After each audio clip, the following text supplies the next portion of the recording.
PNP kinumpirma na wala na sa Pilipinas ang isang ex-PNP chief na dawit sa kontrobersyal na drug raid sa Maynila. Naritong news scoop ni Daryl Justin.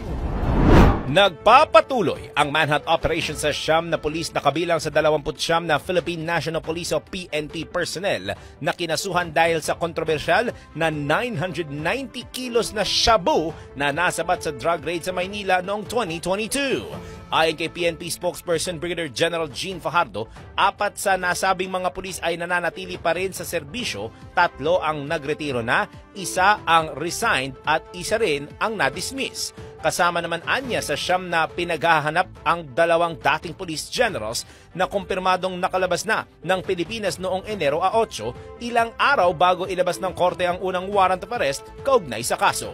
Kaugnay nito, kinumpirma rin ni spokesperson Brigadier General Fajardo na hindi pa rin nagbibigay ng anumang surrender feeler ang 2 dating PNP generals. Samantala, muling nanawagan ng pulisya sa mga dawit na pulis na voluntaryo ng sumuko at harapin ang kanilang kaso.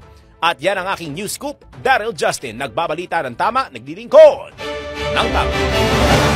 Thanks for watching. Ito po ang Aliw Broadcasting Corporation stations DWIZ 882, DWIZ News FM Regional, Home Radio 97.9, DWIZ News TV at Aliw Channel 23 nationwide. Kami po'y nagbabalita ng tama, naglilingkod ng tama. Like, subscribe, and follow.